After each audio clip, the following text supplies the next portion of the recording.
Finalmente todo o pesadelo acabou. Apocalipse capítulo 21 vai então descrever fatos pós o dia do julgamento. Depois dessa terra, tudo aqui que vai ser narrado aqui, descrito, vai ser totalmente diferente. Já passou o dia do julgamento, os ímpios já foram destruídos. Então, Apocalipse 21, João tem novas visões sobre a eternidade e diz: vi novo céu e nova terra. Pois o primeiro céu e a primeira terra passaram e o mar já não existe.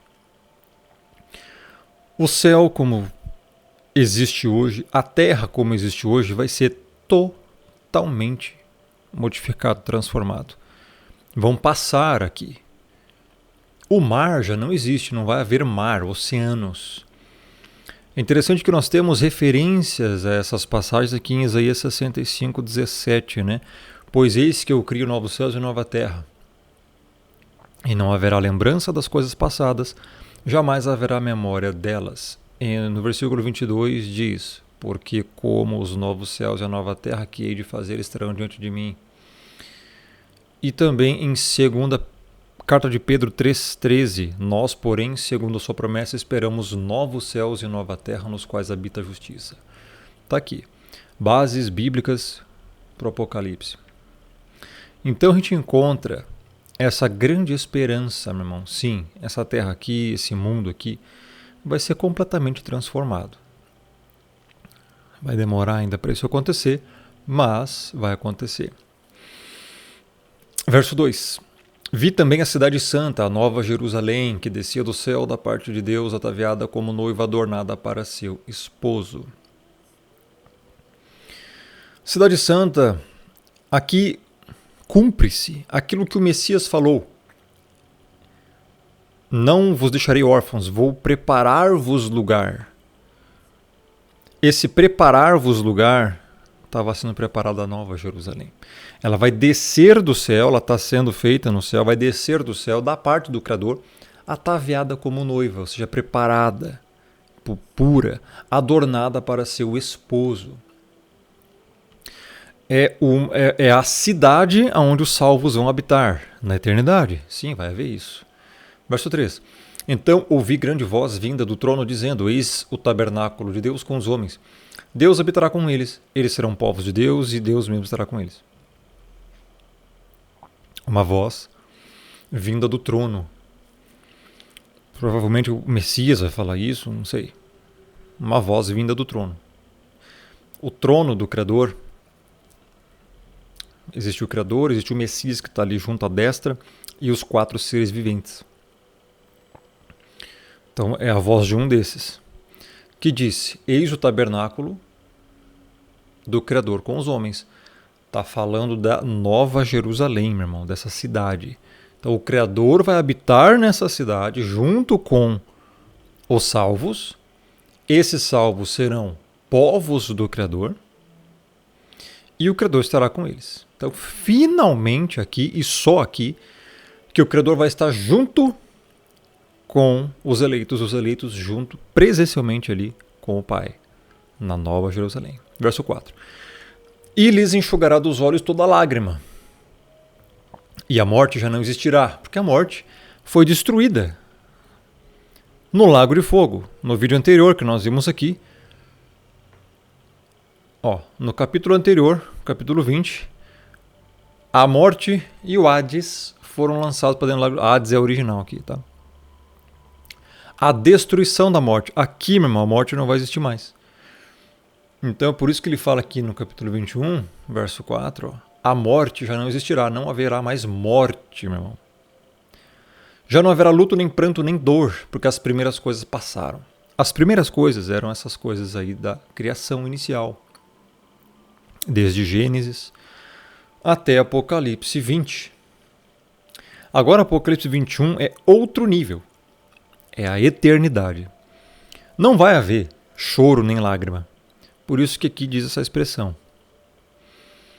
Não haverá morte, porque a igreja já vai estar aqui glorificada, receberá corpos imortais, incorruptíveis, conforme diz 1 Coríntios 15, 51 e 58. Então vai ser totalmente diferente, não vai haver morte, nem pecado, nem corrupção aqui mais. Tá? Nem luto, nem pranto, nem dor. A dor vai acabar, porque não vai haver, primeiro ponto, ninguém para machucar ninguém. Segundo, que o corpo, provavelmente é uma conjectura minha, o corpo das pessoas, a Bíblia fala, lá em 1 Coríntios, eu vou abrir aqui para você, por que não haverá dor? Meu irmão, nenhum tipo de dor vai haver. Os corpos da igreja será, 1 Coríntios 15, quando você encontra aqui, a partir do versículo 51, os mortos ressuscitarão incorruptíveis. Meu irmão, essa incorruptibilidade aqui já vai acontecer no momento da ressurreição, irmão, no último dia dessa história aqui, quando o Messias voltar. É necessário que este corpo corruptível, que é o nosso, se revista da incorruptibilidade, é incorruptível. E o corpo que é mortal se revista da imortalidade. Então, no momento dessa glorificação da igreja, que vai acontecer na volta do Messias, no final da tribulação somente, o corpo já vai ser imortal, incorruptível. Então, nada vai poder atingir para machucar. Então, é nesse sentido também que fala aqui em Apocalipse 21, vamos voltar para lá agora, que não vai haver mais dor, nenhum tipo de dor, nem mental, nem psicológica, nem emocional, nem física. As primeiras coisas passaram, é outro tipo de realidade já, meu irmão, aqui. Tá? Verso 5. E aquele que está sentado no trono, é o Criador, disse: Eis que faço novas todas as coisas. E acrescentou, escreve, porque estas palavras são fiéis e verdadeiras. Meu irmão, nesse momento, o Criador vai então estar fazendo novo tudo. Tudo vai ser novo. O novo céus, nova terra. Ele vai fazer uma nova criação. Então, nesse momento aqui vai ser glorioso, meu irmão. Inimaginável. Eu quero muito ver. Eu acho que uma das grandes bênçãos vai ser ver o próprio Criador fazendo isso aqui tudo novo. Não é que ele vai fazer tudo de novo. Ele vai fazer tudo novo. Diferente. Ele não vai fazer, provavelmente, né? Ele não vai fazer um mundo de novo com pecado, sei lá. Com pecado não, mas para que o pecado ocorra. Enfim, como houve em Gênesis. Eu acho que ele vai fazer diferente, né? Vocês entenderam o que eu quis falar, né? Não foi o Criador que criou o pecado e nada disso. Foi o ser humano que pecou. Isso eu já expliquei em muitos vídeos, né? Mas eu me refiro que aqui ele vai fazer novas todas as coisas. Então, é uma promessa, olha só. E acrescentou, escreve, porque estas palavras são fiéis e verdadeiras. Meu irmão, é muito poder, meu irmão. É muito poder. O Criador está falando isso. Pode escrever isso aí, ó, João. Porque isso aqui que eu vou te dizer agora, João, ó, eu vou fazer novas todas as coisas, é uma coisa tão certa que pode escrever aí, ó, que eu vou fazer isso aí. Isso que foi escrito há 2.000 anos atrás. Verso 6. Disse-me ainda, tudo está feito. Eu sou o Alfa e o Ômega, o princípio e o fim. É interessante isso, tudo está feito. Todo o plano dele, desde a primeira criação até esse momento aqui, que ele vai fazer novos céus e nova terra, ele vai dizer tudo está feito. É impressionante, cara.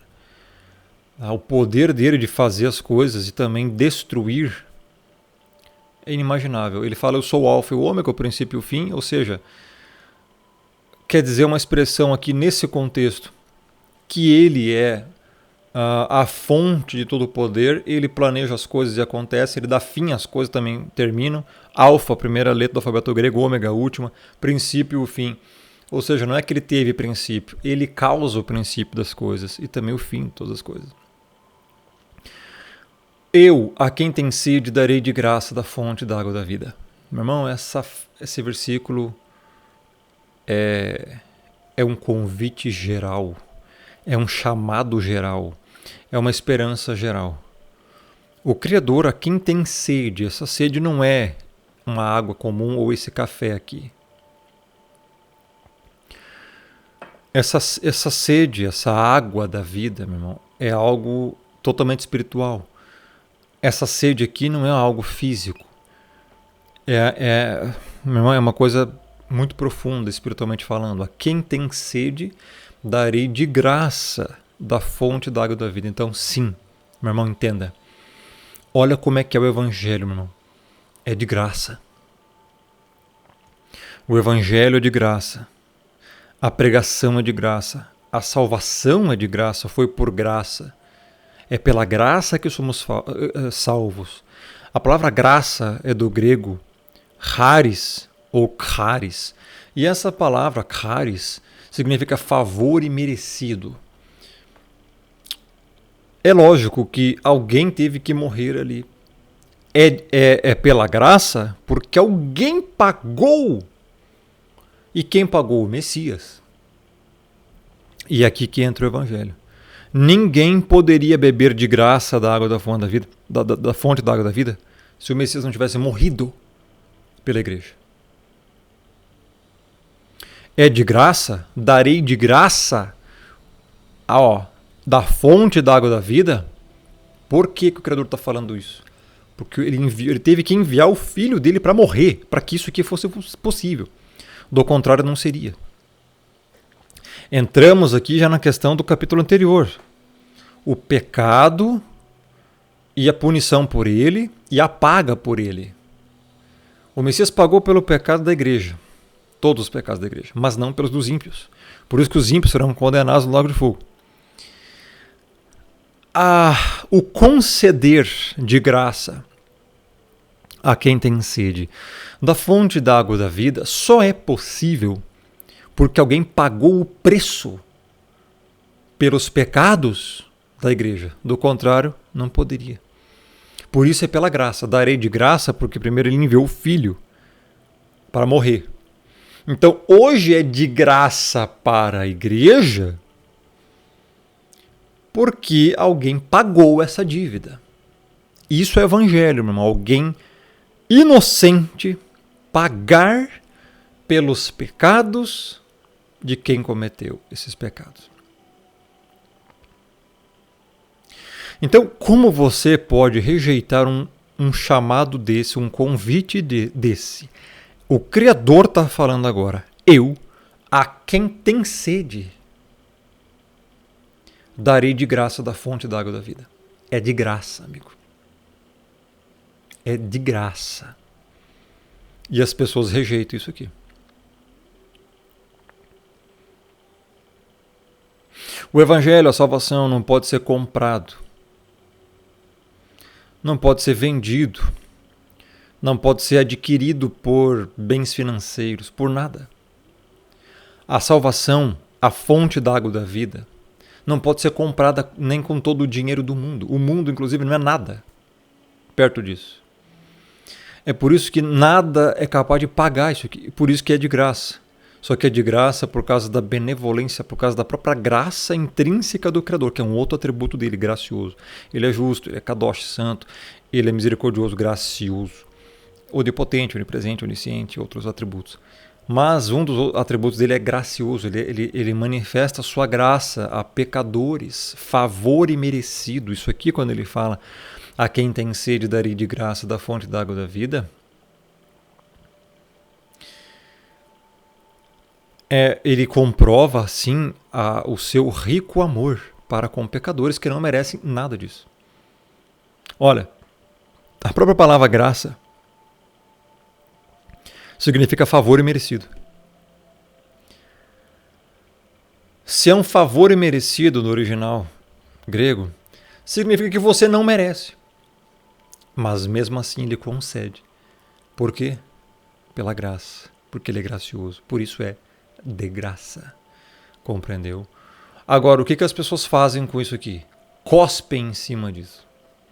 Rejeita o Criador, diz que o Deus do Antigo Testamento, que é o mesmo é o diabo, vive em iniquidade, rejeita a graça. Por isso que vai haver a condenação. Quando fala aqui, eu a quem tem sede darei de graça, meu irmão, isso aqui se cumpre apenas para a igreja. Por quê? Porque o ímpio não tem sede disso aqui. Olha aqui o ensinamento. Muitas pessoas usam esses textos isolados e falam, então é para quem quiser. Nós vamos abordar depois isso aqui lá embaixo. Peraí, não. Quem é que tem sede de salvação?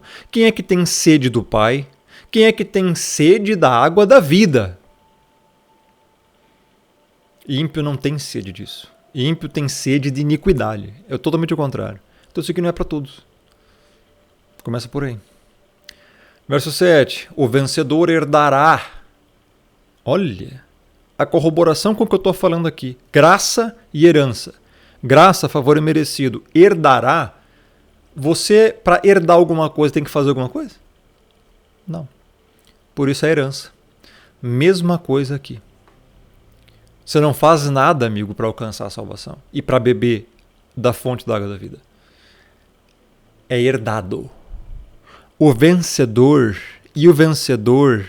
ele só vence, não é porque ele quer, não. É porque o Messias venceu por ele. Quando o Messias fala, tendes bom ânimo, eu venci o mundo, é nesse sentido, ele venceu. Ele que morreu, meu irmão, não foi você não. Que pagou o pecado, não. Foi ele que pagou o pecado. Então, quando fala que o vencedor, não é porque ele foi o vencedor aqui, a pessoa, o eleito foi o vencedor porque esforços próprios. Não, do contrário, não é graça. Conforme diz Romanos 11, do contrário, a graça já não é mais graça. Se a salvação é por obras, então a graça já não é mais graça. O vencedor é porque o Messias venceu por ele. Herdará estas coisas. Herdará é um filho que herda as coisas do pai. Por isso que fala aqui, ó. E eu lhe serei Deus e ele me será filho. Entenda qual é o conceito de graça, meu irmão. É herança aqui, ó. Não é conquista. Tá? Salvação é herança e não conquista. Verso 8. Aqui já vai dar um juízo. Quanto, porém, aos covardes, aos incrédulos, aos abomináveis, aos assassinos, aos impuros, aos feiticeiros, aos idólatras e a todos os mentirosos, a parte que lhes cabe será no lago que arde com fogo e enxofre, a saber, a segunda morte. Estamos voltando aqui agora. João está relatando isso aqui. Covardes. São pessoas exatamente covardes. Covardes também que não tomam posição quanto ao evangelho. E que também são covardes no sentido de se prevalecerem contra outras pessoas. Aos incrédulos, ateus aqui, ó, todos os ateus, meu irmão, não serão salvos. Incrédulos, eles não acreditam. Então, se você não acredita, por que você vai herdar algo? Não. Aos abomináveis, pessoas que cometem um monte de coisas terríveis, abomináveis contra o Criador, blasfêmias, crimes dos mais hediondos. Aos assassinos, e aqui assassinos envolve simplesmente também aqueles que odeiam o próximo. Cuidado, se você odeia aqui, ó, porque o Messias fala isso aqui. A palavra assassinos não é somente aqueles que vão lá e tiram a vida da pessoa. O Messias fala aquele que odeia o seu irmão, já é homicida. E sabemos que no homicida tem nele a vida eterna. Aos impuros, cuidado, meu irmão. Adultérios, prostituições, impurezas. Aqui envolve tudo, meu irmão. Os simples pensamentos impuros já está envolvido aqui, cuidado. Aos feiticeiros, não precisa nem falar, né? Idólatras, então, meu irmão. Só de romanistas no mundo inteiro. É uma das maiores religiões do mundo. Meu irmão, adoram imagens. Pedaço de gesso, madeira. E não é só romanistas, um monte de outros. Qualquer pessoa que tem qualquer coisa acima do Criador em sua vida está cometendo idolatria. Por isso que coloca aqui idólatras. O fato de você não amar o Criador acima de todas as coisas te coloca como idólatra. Cuidado. Por isso que muita gente vai entrar aqui. Ó. E a todos os mentirosos. Você mente? Você pratica mentira? A parte que lhes cabe é o lago de fogo. Não tem choro, não tem reclame aqui, não tem misericórdia. Aqui não vai ter misericórdia. Aqui é lago de fogo, meu irmão. Acabou. Destruição. Não presta. O que faz com pessoas que não prestam? Essa é a realidade. Porque a pregação do evangelho está aí, ó. Você está obedecendo? Então, veio um dos 7 anjos que tem as 7 taças cheias dos últimos 7 flagelos. E falou comigo, dizendo: Vem, mostrar-te-ei a noiva, a esposa do Cordeiro. Aqui entra uma questão, que muitos falam que a noiva é apenas a igreja. Não, a noiva é a Nova Jerusalém. Só que como a igreja estará na Nova Jerusalém, a igreja também faz parte da noiva do Cordeiro, tá?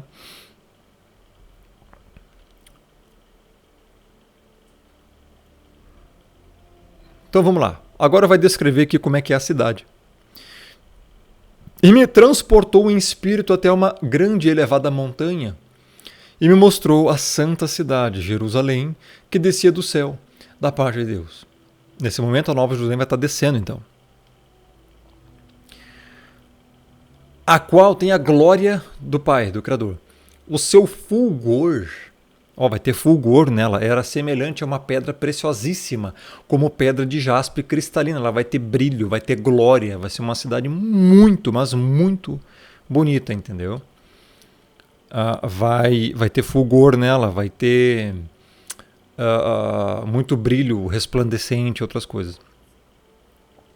Semelhante a uma pedra preciosíssima, imagina, não? João estava vendo de longe isso aqui. Como pedra de jaspe cristalina. É indescritível. Tinha grande e alta muralha, 12 portas e, junto às portas, 12 anjos.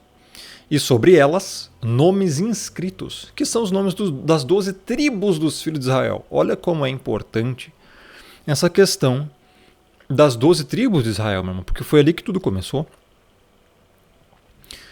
E é interessante isso, né? Porque vai ter uma grande alta muralha, provavelmente em volta dela, 12 portas, e aqui eu creio que talvez seja literal, né? E junto às portas, 12 anjos, vai ter 12 anjos, talvez um anjo em cada porta. Sobre elas, sobre as portas, nomes inscritos, que são os nomes das 12 tribos dos filhos de Israel. Já temos esses nomes aqui, né, visto no próprio livro do Apocalipse, né?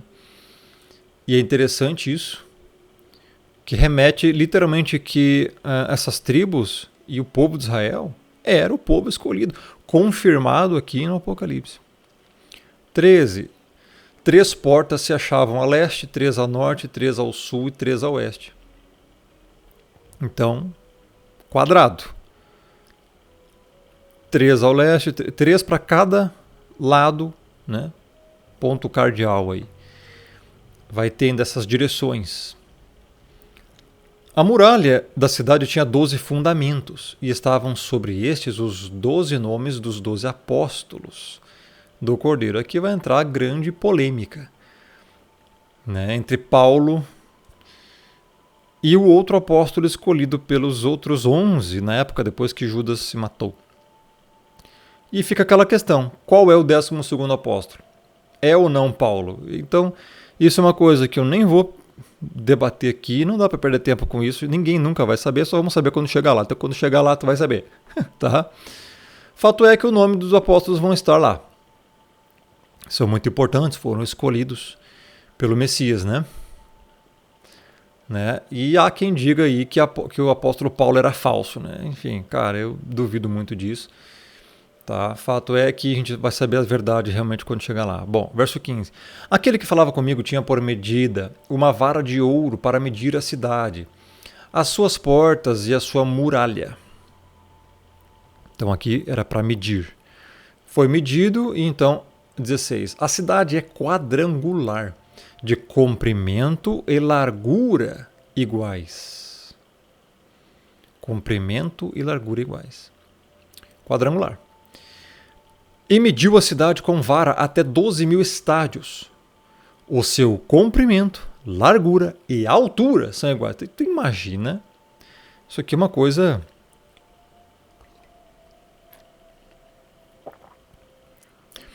Meu irmão, se isso aqui for literal,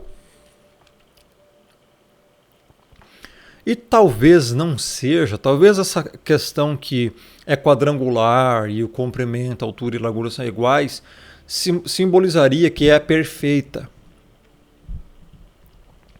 Mas se for literal, significa, meu irmão, que, olha só, a vara de medir chegou a até 12 mil estádios. Sabe quanto que dá isso aqui? Estádio é uma medida, tá? Da época. Isso aqui daria 2.200 quilômetros de comprimento, largura e altura. Aí tu imagina, um negócio de 2.200 quilômetros de altura. Isso é possível? É. Para o Criador nada é impossível. Isso é bem possível de acontecer, que essa nova Jerusalém, essa grande cidade, ela literalmente seja assim. Agora, meu irmão, isso aqui é gigantesco. É algo nunca visto. Se isso aqui for literal, estamos falando de uma cidade jamais vista, em formato quadrangular. Quando João está falando aqui que a cidade é quadrangular, dificilmente isso aqui seria metafórico. Não há motivo nenhum para dizer que a cidade é quadrangular se for metafórico. Se for metafórico, para que dizer que é quadrangular? Dizer exatamente a forma da cidade. Então, provavelmente deve ser literal. Pelo menos o aspecto quadrangular. E não, nós estamos falando aqui da igreja quadrangular, não. Esquece isso aí. De comprimento e larguras iguais. Quando mediu, deu 12 mil estádios. 12 mil estádios, traduzindo, é 2.200 quilômetros aproximadamente. De altura, largura e altura. Comprimento, largura e altura. Então, isso aqui é gigantesco. Basicamente é metade do Brasil de largura, meu irmão. Metade do Brasil de comprimento e a altura é que é a grande coisa que chama atenção aqui. Se a altura é igual ao comprimento e à largura, é muito, mas muito alto. Uma coisa muito alta. Tá? Muito alto. Muito alto. Você imagina uma cidade extremamente complexa com 2.200 quilômetros de altura. É como se você pegasse o Brasil inteiro, o país inteiro do Brasil, colocasse ele de pé no mapa mundi e cortasse no meio. A altura é a metade desse Brasil. É muito alto. Uma cidade, meu irmão, dessa altura. Então imagina o que pode acontecer ali. Sei lá, com certeza, se for isso literal, creio eu que, enfim, não sei, anjos voando, a própria igreja vai poder ter essas locomoções de altura, porque é muita coisa. É muita coisa aqui. Tá, a gente não sabe muito bem como é que vai ser, mas é até difícil de imaginar, né? Verso 17. Mediu também a sua muralha, 144 côvados, medida de homem, isto é, de anjo. Tá, calma aqui. Esse número, primeiro, vai ter uma muralha em volta dessa cidade. Só que essa muralha é relativamente, extremamente baixa a comparação da altura da cidade. 144 côvados. Côvados é outra medida. Côvado é uma medida de distância, né? Em torno de 40 a 45 centímetros. Eles mediam através do punho com o cotovelo. Então, um côvado é aproximadamente 45 centímetros. Aqui tem 144 côvados. Então, para você saber a altura exata, é só multiplicar 45 versus 144. Agora, será que isso aqui é literal? Não sei. Porque esse número 144 é um número que já aparece na Bíblia aqui em outras passagens, como nós vimos. Os 144 mil e tudo mais. E esse 144 mil, como nós vimos, é um número simbólico, que remete a alguma outra coisa. Então, será que literalmente esse 144 mil côvados que é literal? Talvez. Aliás, não é nem 144 mil, né? É 144 côvados. Né? Então, será que é literal esse número? Eu abri a calculadora aqui para a gente ver. Vai dar 144 vezes 45, aproximadamente, né? Darei isso aqui,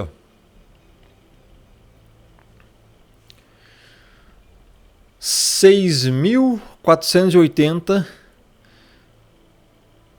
centímetros? Seria isso?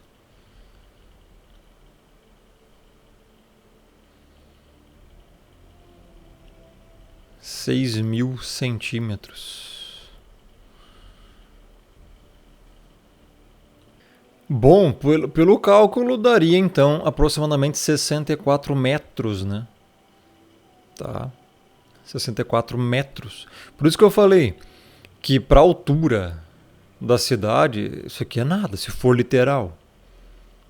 Muralha de 60... Bom, é alto, né, cara? 64 metros, uma muralha. Pra... Ó, como ele fala aqui, medida de homem, isto é, de anjo. Então é côvado de homem mesmo, 45 centímetros. Vezes 144, 64 metros. Se eu tiver errado, alguém me corrija nos comentários. Então, 64 metros de muralha para uma altura de 2.200 quilômetros da cidade. Não sei, cara, o que vai acontecer nessa nova terra, né? Porque a Nova Jerusalém vai estar na nova terra. A nova terra não é a Nova Jerusalém. A Nova Jerusalém é a cidade que vai estar na nova terra. Provavelmente vai ter outras coisas nessa nova terra junto, né, fora da Nova Jerusalém. E por isso a muralha. Olha só, verso 18. A estrutura da muralha é de jaspe. Também a cidade é de ouro puro, semelhante a vidro límpido. Tu imagina como é que é isso aqui. A estrutura da muralha é de jaspe, pedra. Muito bonita. Também a cidade é de ouro puro. A cidade vai ser de ouro puro, semelhante a vidro límpido. Então vai ser um ouro translúcido, resplandecente, uma coisa de outro mundo, literalmente. Não vai ser ouro normal. Eu não creio que vai ser ouro normal. Vai ser uma outra coisa mesmo, eu acho. Porque, sei lá, semelhante a vidro límpido. 19. Os fundamentos da muralha da cidade estão adornados de toda a espécie de pedras preciosas. O primeiro fundamento é de jaspe, o segundo de safira, o terceiro de calcedônia, o quarto de esmeralda. Então está falando dos fundamentos da muralha apenas. Vai ter muito adorno na muralha, né? O quinto de sardônio, o sexto de sárdio, o sétimo de crisólito, o oitavo de berilo, o nono de topázio, o décimo de crisópraso, um décimo de jacinto e o duodécimo de ametista. Muitas pedras para ornar a muralha. Um negócio muito bonito vai ser, eu imagino. 21. As 12 portas são 12 pérolas. E cada uma dessas portas de uma só pérola. Então a porta é uma pérola, meu irmão. Vai ter 12. A praça da cidade é de ouro puro, como vidro transparente. Vai ter uma praça na cidade, olha só. A praça da cidade. Cara, não tem nem como imaginar.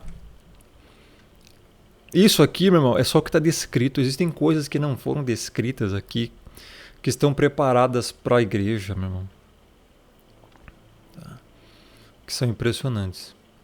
22. Nela não vi santuário, na Nova Jerusalém, porque o seu santuário é o próprio Criador, o Deus Todo-Poderoso e o Cordeiro. Tá? Não vai precisar de templo, de santuário, é o próprio Criador que estará ali. Verso 23. A cidade não precisa nem do sol, nem da lua para lhe darem claridade, pois a glória de Deus a iluminou e o Cordeiro é a sua lâmpada. Veja, a luminosidade deles, do Pai e do Messias, são tão fortes que não vai haver escuridade, eu acho, não vai ter obscuridade, vai ser a luminosidade deles vai iluminar tudo. Algo impressionante, meu irmão.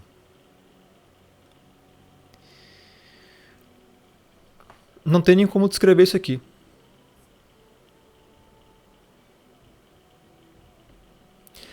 24. As nações andarão mediante a sua luz, e os reis da terra lhe trazem a sua glória. Essa passagem aqui é bem peculiar, olha só.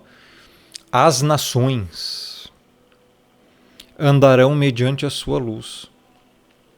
Seria uma alusão a talvez os eleitos, a igreja que estará dentro da Nova Jerusalém ou fora da Nova Jerusalém.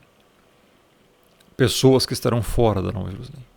Porque andarão mediante a sua luz, e os reis da terra lhe trazem a sua glória. Reis da terra lhe trazem a sua glória.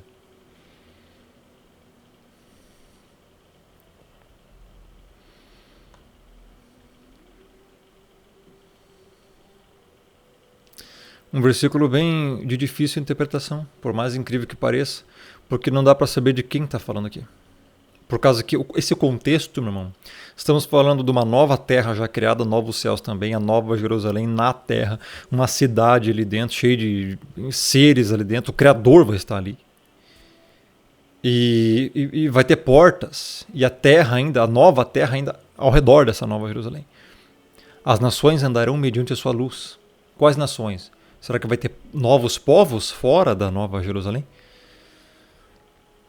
Ou está falando dos eleitos, de todas as nações já daqui dessa terra que foram regenerados e estarão dentro da Nova Jerusalém? Então não dá para saber. Reis. A Bíblia fala que a igreja foi tornada reis e sacerdotes. 25. As suas portas nunca jamais se fecharão de dia, porque nela não haverá noite. Não haverá mais noite. Só que aqui está falando da Nova Jerusalém.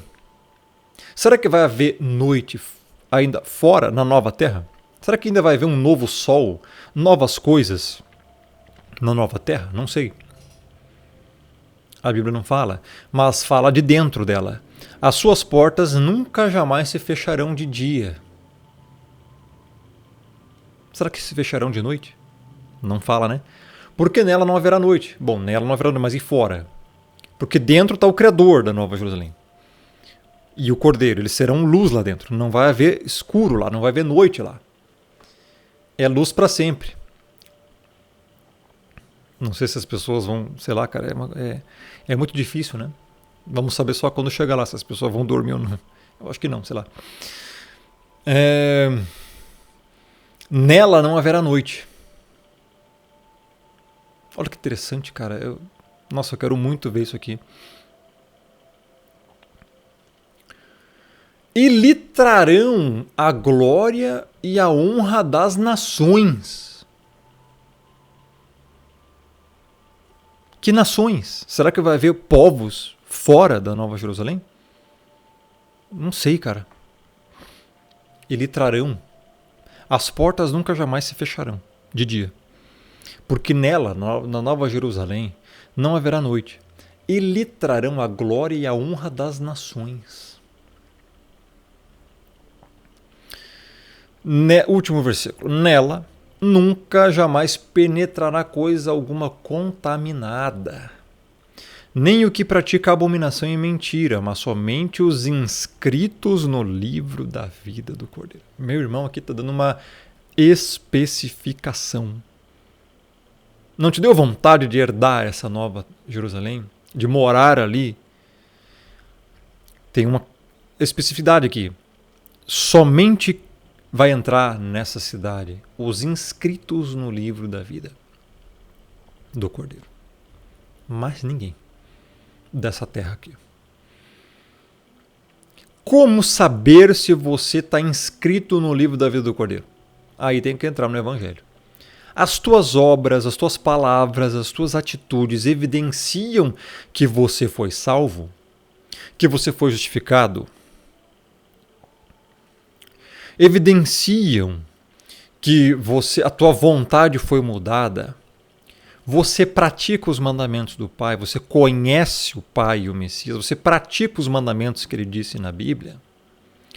São as maiores evidências que seu nome está ou não inscrito no livro da vida. Você é nova criatura? Você é convertido de fato? Você busca santificação, arrependimento, fé genuína? São evidências se você foi inscrito ou não. Se você leva uma vida completamente iníqua, pecaminosa, sem temor do Criador, as chances de você não estar inscrito no livro da vida são muito grandes. Aqui entra o Evangelho, meu irmão.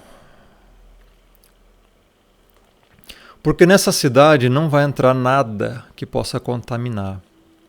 E nem o que pratica abominação e mentira. Veja como a mentira é algo extremamente danoso. Uma coisa que o Criador odeia, meu irmão, é a mentira.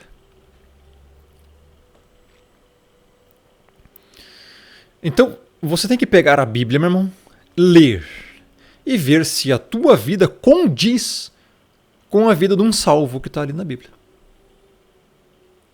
Faça isso. É o que você pode fazer.